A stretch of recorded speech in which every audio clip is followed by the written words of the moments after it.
नमस्कार दोस्तों, मैं Arun Kumar Mahato, provident fund pension fund panchayat labour bureau to all peoples under master rule under equaliser rules and regulations under income source supervision and RTI necessity global peace. इससे तिरंगा जो है विश्व शांति का तिरंगा बन जाएगा। अखंड भारत की, अखंड मानवतावाद की, अखंड कानून व्यवस्था। दोस्तों, मैं सिर्फ एक ही बात बोलना चाहता हूँ। अभी जैसे प्रियंका गांधी जी का मैंने एक वीडियो देखा, उनका इंटरव्यू में मैनिफेस्टो में उन्होंने कहा कि 25% महिलाओं को नौकरी और 3 सिलेंडर फ्री।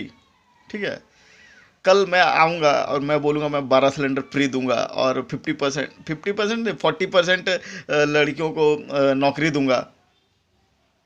तो या क्या तो 50%, 49%, 51%, एक साल 49% लड़कों को, एक साल 49% लड़कियों को। आखिर ये सब चल क्या रहा है यार? देना है तो एक ही बार में दे दो ना, क्या दिक्कत है उसमें? इतना रोला रोली क्या दिखा रहा है, क्या दिखा रही है? अच्छा, एक तो बात बताइए, एक तो मैथ्स का टीचर का मतलब 100 मैथ्स का टीचर का जरूरत होगा। 40% 25% लड़कियों को दे दीजिएगा और 25 बाकी 75% लड़कों को, या फिर लड़कों को कम ज़्यादा जो भी है। तो एक बात बताइए कि आखिरकार क्या पढ़ाएंगी वो लोग? वही मैथमेटिक्स ही ना पढ़ाएंगी? क्या कुछ दूसरा पढ़ाएंगी? Simplicity, teacher experience. और इसी तरीके से अब एमएलए या एमपी बनने वाला वो लोग क्या करेंगी आफ्टर, मतलब वो लोग बन जाने के बाद क्या करेंगी? कार्य क्या करेंगी? क्या बोलते हैं जो कितना परसेंट, 25% नौकरियां दे देंगी। वो लोग क्या नौकरी करेंगी? वही ना जो लड़के लोग करता है। तो आखिर ये सब है क्या? है? अब लड़का क्या तो कोई क्या तो फिजिक्स पढ़ाता है तो वो भी फिजिक्स पढ़ाएगा, लड़की आएंगी वो भी फिजिक्स पढ़ाएंगी। एक लड़की का, अगर एक लड़की पढ़ाती है, उसका पति बेरोजगार रहता है, तो चलो भाई वो घर चला लेगी। अब एक लड़का पढ़ाता है, उसका पत्नी मतलब हाउसवाइफ है, चलो भाई घर चला लेगा। तो नारी सशक्तिकरण में फर्क क्या हुआ? नारी सशक्तिकरण में फर्क क्या हुआ? वो क्या बोलते जो टीचर होंगी, पढ़ाएंगी, घर जाएंगी, उसका पति बोलेगा पैसा निकाल, दारू पिएगा और दो डंडा लगाएगा। नारी सशक्तिकरण में फर्क क्या हुआ? हाँ, वो क्या तो 25% आरक्षण लेगी, क्या तो महिला, वो जाएगी कहीं में एक तो अपना और कुछ दूसरा पेपर बनवाने के लिए, तो उसको बोलेगा देखिए मैडम जी, आप तो वहाँ नौकरी करती हैं, आप इतना दीजिएगा तो ही, क्या जो करप्शन, इतना दीजिएगा तो ही आपका पेपर छुएंगे, नहीं तो हाथ भी नहीं लगाएंगे। क्या हुआ नारी सशक्तिकरण?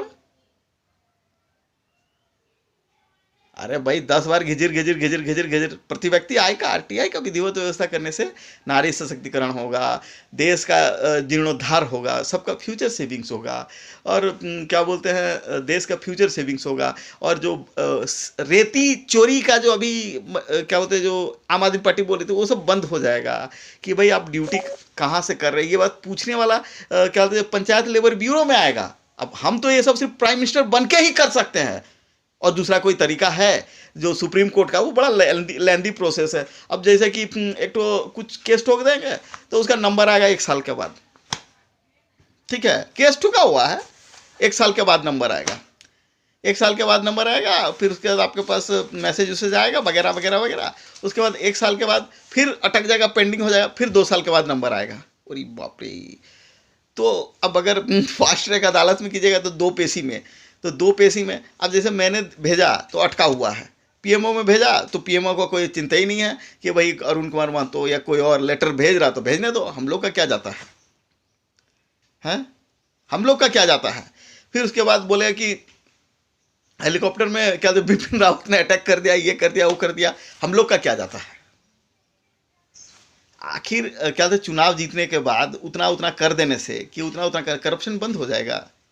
करप्शन बंद नहीं हो तो नारी सशक्तिकरण बंद हो जाएगा, मतलब नारी सशक्तिकरण हो जाएगा। Be practical, be simple, be easier. बच्चों की जैसा बात मत कीजिए, प्रैक्टिकल बात कीजिए। अगर आप लोगों को पसंद आए तो जरूर शेयर लाइक कीजिएगा, नहीं पसंद आए तो ठीक है, चल रहा तो चले रहा है, क्या है? कोई जोर जबरदस्ती थोड़ी ना है कि क्या किसी को कोई नेता इन बन जाए तो उसको गन पॉइंट में लेकर थोड़ी ना जो कुछ बोल सकते हैं। हाँ, सुप्रीम कोर्ट पॉइंट में लेकर के बोल सकते हैं, लॉ एंड ऑर्डर पॉइंट में लेकर के किसी को भी ठोक सकते हैं, मतलब किसी को भी बोल सकते हैं। अब जैसे कि अरविंद केजरीवाल जी दिल्ली में काबिज हैं, ठीक है, दिल्ली में काबिज हैं, तो क्या बोलते हैं वहाँ में जब मैं 2019 का 19 से पहले आम आदमी पार्टी का मेंबर हूँ, ठीक है, तो उन्होंने मेरा मैनिफेस्टो को यूज़ करके 2019 में चुनाव क्यों नहीं लड़ा। उसमें प्रति व्यक्ति आय का आरटीआई का विधिवत व्यवस्था का भी है, ठीक है। तो उसमें अगर शुरू हो जाता, मतलब दिल्ली से अगर स्टार्ट हो जाता तो बंद हो जाता, करप्शन बंद हो जाता, पार्टी का इनकम सोर्स फुस हो जाता। बस यही रीज़न सबको नज़र आता है, दूसरा कुछ नहीं, ठीक है। बाकी आप अगर सबको अपना अपना एक्सप्लेनेशन दे यूट्यूब वीडियो में। मोदी जी को फैक्स भेजा 2014 में प्रधानमंत्री जी को, मतलब प्रधानमंत्री बनने के बाद पीएमओ में, उन्होंने अभी तक लागू नहीं किया है। तो प्रति व्यक्ति आय का आरटीआई लागू होता तो पुलवामा का कांड नहीं होता, या बिपिन रावत जी आज हमारे बीच में जिंदा होते, कहीं और दूसरे जगह का कांड नहीं होता। लेकिन वो करना नहीं चाहता। क्यों? क्योंकि उनका एक तो उनको लगे कि कोई मतलब थर्ड क्लास इस दढ़ियल आदमी का बुद्धि इतना ज़्यादा है कि उनको धड़ से हरा दिया, ठीक है, जनता के सामने, या फिर जनता के सामने उनका बोलती बंद कर दिया, ठीक है, या फिर उनके मन का लालच बोले तो पैसों का। वो जो टाटा साहब अंबानी साहब ने इलेक्शन कोरोना टाइम पे दिया था, अब बोला पैसा किसका है बताइए, तो पैसों का लालच। फिर क्या जो मनी लॉन्ड्रिंग करना है, हवाला करना है, क्यों? पैसों का लालच। देखिए, पैसों को खिलाने का जो मतलब रोटेट करवाने का एक तो गेम है, माइंड गेम। वो माइंड गेम में कौन कितना एक्सपर्ट है, जैसे कौन कितना एक्सपर्ट। अब जैसे इंडिया टीम में क्या होता था ना पहले, अरे शोएब अख्तर बॉलिंग करेगा फर्स्ट ओवर, ठीक है, तो बैटिंग करने किसको भेजा जाए। अब क्या गांगुली जी को, उनको थोड़ा डर लगता था, ठीक है, फिर भी वो उतर जाते थे ओपनिंग में। या फिर सहवाग जी आते थे, अगर सहवाग जी 8-10 ओवर में चलता बन जाते थे तो फिर तो गांगुली जी आ जाते थे। गांगुली जी जब आ जाते थे तो फिर मोदी क्या नाम है शोएब अख्तर जी पहुंच जाते थे। तो जैसे लगता था कि वो विकेट फोकट में गया, ठीक है, वो विकेट फोकट में गया। तो उस वक्त क्या होता है ना, अरे अरे दो दिया। तो उसी तरीके से मोदी जी अच्छी तरीके से जानते हैं कि प्रति व्यक्ति आय का आरटीआई होने से उनका जो पार्टी का जो भजिया पाला होगा या 2 नंबरी जो सिस्टम्स है वो पूरी तरीके से डैमेज हो जाएगा।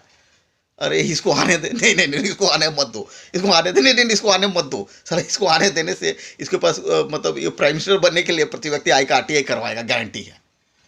पहले वो ये पूरा मतलब झगड़ा करेगा, मतलब सबके सामने जन के पास प्रति व्यक्ति आय का आरटीआई का लाभ बताएगा, फिर उसमें फ्यूचर सेविंग्स का विधिवत व्यवस्था बताएगा। तो इसको हटा देते किसी तरीके से, इसको रोक के रखते हैं, लटका के रख सकते हैं। तो ये सब ट्रिक्स अपनाता है, बाकी ऊपर वाले की मर्जी। जय हिंद।